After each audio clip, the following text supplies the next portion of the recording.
ओम विघ्नेश्वराय नमः। संक्षिप्त नारद पुराण अध्याय 3।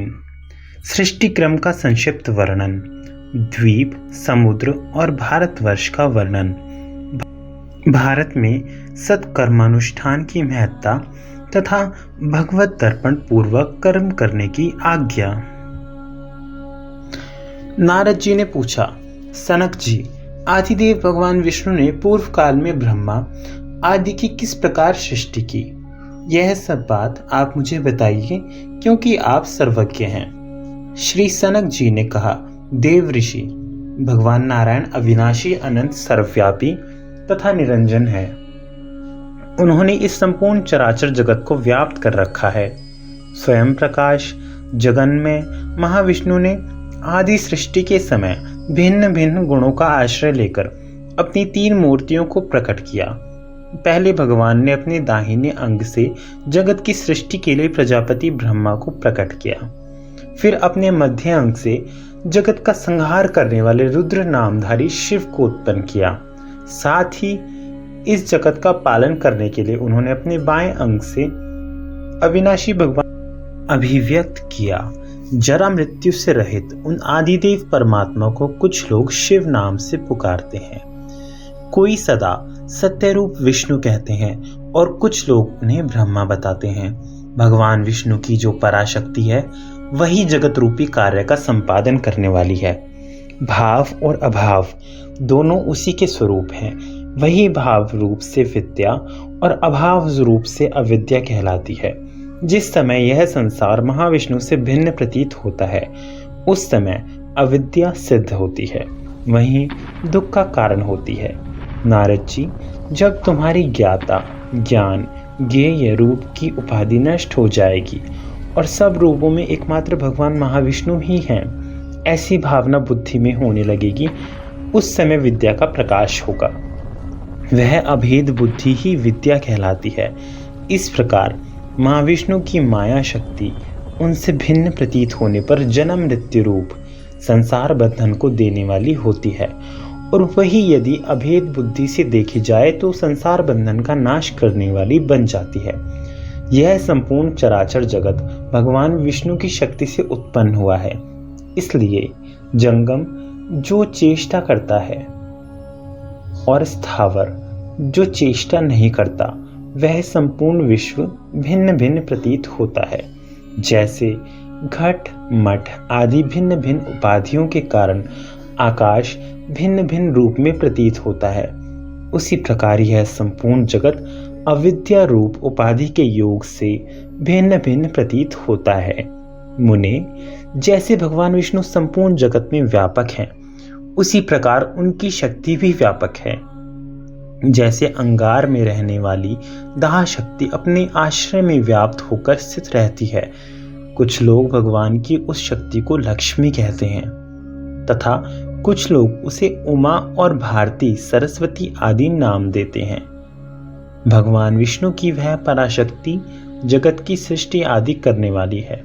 वह अव्यक्त और अव्यक्त रूप से संपूर्ण जगत को व्याप्त करके स्थित है। जो भगवान अखिल विश्व की रक्षा करते हैं, वे ही परम पुरुष नारायण देव हैं। अतः जो परात्पर अविनाशी तत्व हैं, परम पद भी वही है। वही अक्षर, निर्गुण, शुद्ध, सर्वत्र परिपूर्ण एवं सनातन परमात्मा है। वे पर से भी परे हैं।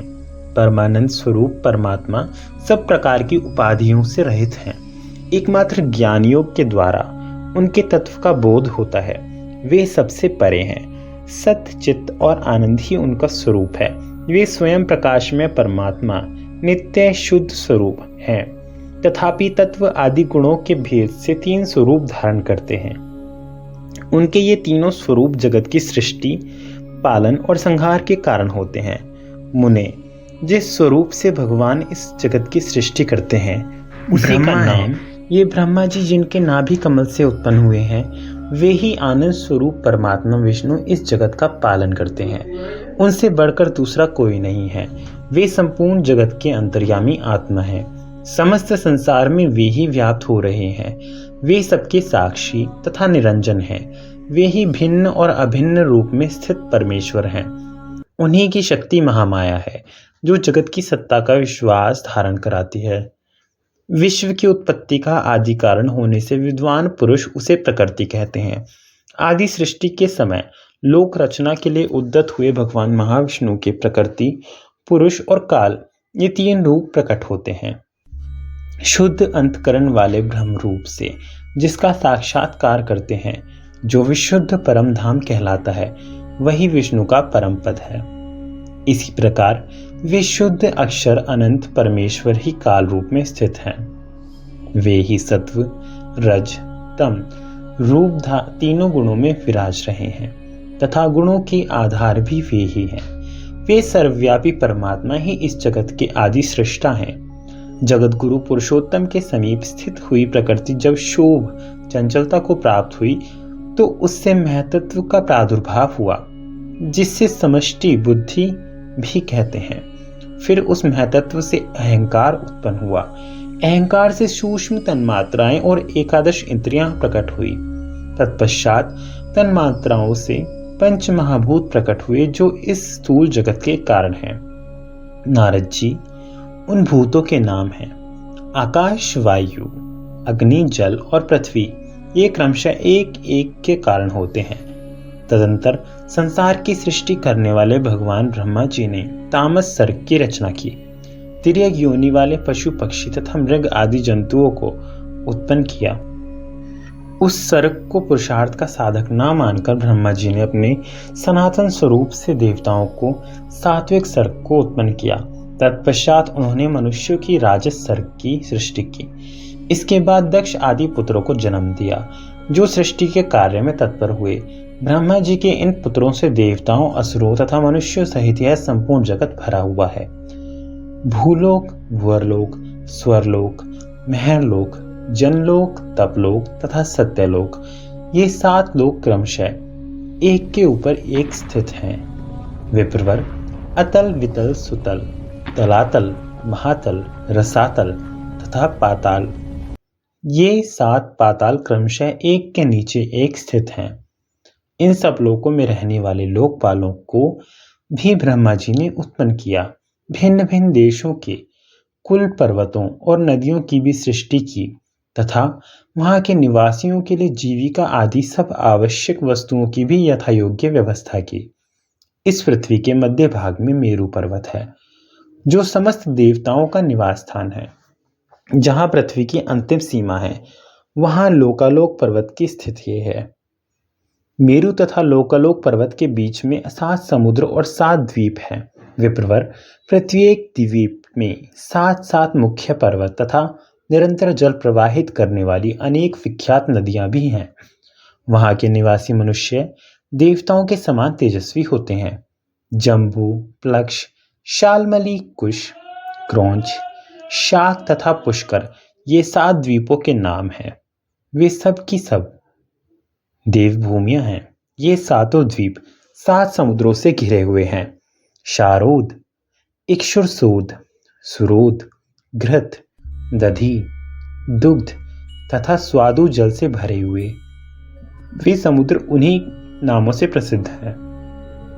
इन द्वीपों और समुद्रों को क्रमशः पूर्व की अपेक्षा उत्तरोत्तर दूर विस्तार वाले जानना चाहिए। ये सब लोकालोक पर्वत तक स्थित हैं। शार समुद्र से उत्तर और हिमालय पर्वत से दक्षिण के प्रदेश को भारतवर्ष समझना चाहिए। वह समस्त कर्मों का फल देने वाला है। नारद जी, भारतवर्ष में मनुष्य जो सात्विक, राजसिक और तामसिक 3 प्रकार के कर्म करते हैं, उनका फल भोग भूमियों में क्रमशः भोगा जाता है। विप्रवर, भारतवर्ष में किया हुआ जो शुभ अथवा अशुभ कर्म है, उसका क्षणभंगुर बचा हुआ फल जो जीवों द्वारा अन्यत्र भोगा जाता है। आज भी देवता लोग भारत भूमि में जन्म लेने की इच्छा करते हैं। वे सोचते हैं, हम लोग कब संचित किए हुए महान, अक्षय, निर्मल एवं शुभ पुण्य के फलस्वरूप भारतवर्ष की भूमि पर जन्म लेंगे और कब वहां महान पुण्य करके परम पद को प्राप्त होंगे, अथवा वहां नाना प्रकार के दान, भांति भांति के यज्ञ या तपस्या के द्वारा जगदीश्वर श्री हरि की आराधना करके उनके नित्यानंद में अनामय पद को कब प्राप्त कर लेंगे। नारद जी, जो भारत भूमि में जन्म लेकर भगवान विष्णु की आराधना में लग जाता है, उसके समान पुण्यात्मा तीनों लोकों में कोई नहीं है। भगवान के नाम और गुणों का कीर्तन जिसका स्वभाव बन जाता है, जो भगवत भक्तों का प्रिय होता है, अथवा जो महापुरुषों की सेवा शुश्रूषा करता है, वह देवताओं के लिए भी वंदनीय है। जो नित्य भगवान विष्णु की आराधना में तत्पर है, अथवा हरि भक्तों के स्वागत सत्कार में संलग्न रहता है और उन्हें भोजन कराकर बचे हुए श्रेष्ठ अन्न का स्वयं सेवन करता है, वह भगवान विष्णु के परम पद को प्राप्त होता है। जो अहिंसा आदि धर्मों के पालन में तत्पर होकर शांत भाव से रहता है और भगवान के नारायण, कृष्ण तथा वासुदेव आदि नामों का उच्चारण करता है, वह श्रेष्ठ इंद्रादि देवताओं के लिए भी वंदनीय है। जो मानव शिव, नीलकंठ तथा शंकर आदि नामों द्वारा भगवान शिव का स्मरण करता तथा सदा संपूर्ण जीवों के हित में संलग्न रहता है, वह भी देवताओं के लिए पूजनीय माना गया है।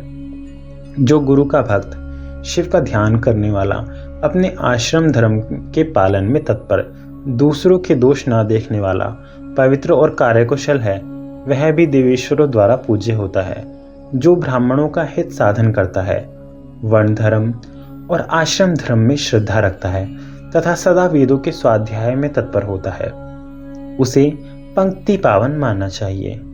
जो देवेश्वर भगवान नारायण तथा शिव में कोई भेद नहीं देखता,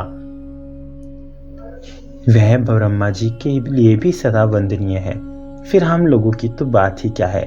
नारद जी, जो गौओं के प्रति क्षमाशील, उन पर क्रोध ना करने वाला, ब्रह्मचारी, पराई निंदा से दूर रहने वाला तथा संग्रह से रहित है, वह भी देवताओं के लिए पूजनीय है। जो चोरी आदि दोषों से परांगमुख है, दूसरों द्वारा किए हुए उपकार को याद रखता है, सत्य बोलता है, बाहर और भीतर से पवित्र रहता है तथा दूसरों की भलाई के कार्य में सदा संलग्न रहता है, वह देवता और असुर सबके लिए पूजनीय होता है। जिसकी बुद्धि वेदार्थ श्रवण करने, पुराण की कथा सुनने तथा सत्संग में लगी होती है, वह भी इंद्रादि देवताओं द्वारा वंदनीय होता है। जो भारतवर्ष में रहकर श्रद्धापूर्वक पूर्वोक्त प्रकार के अनेकानेक सत्कर्म करता रहता है, वह हम लोगों के लिए वंदनीय है। जो शीघ्र ही इन पुण्यात्माओं में से किसी एक की श्रेणी में अपने आप को ले जाने की चेष्टा नहीं करता, वह पापाचारी एवं मूढ़ ही है। उससे बढ़कर बुद्धिहीन दूसरा कोई नहीं है। जो भारतवर्ष में जन्म लेकर पुण्य कर्म से विमुख होता है, वह अमृत का घड़ा छोड़कर विष को अपनाता है। मुने, जो मनुष्य वेदों और स्मृतियों में बताए धर्मों का आचरण करके अपने आप को पवित्र नहीं करता, वही आत्महत्यारा तथा पापियों का अगुआ है। मुनीश्वर, जो कर्म भूमि भारतवर्ष का आश्रय लेकर धर्म का आचरण नहीं करता, वह देवज्ञ महात्माओं द्वारा सबसे अधम कहा गया है। जो शुभ कर्मों का परित्याग करके पाप कर्मों का सेवन करता है, वह कामधेनु को छोड़कर आंख का दूध खोजता फिरता है।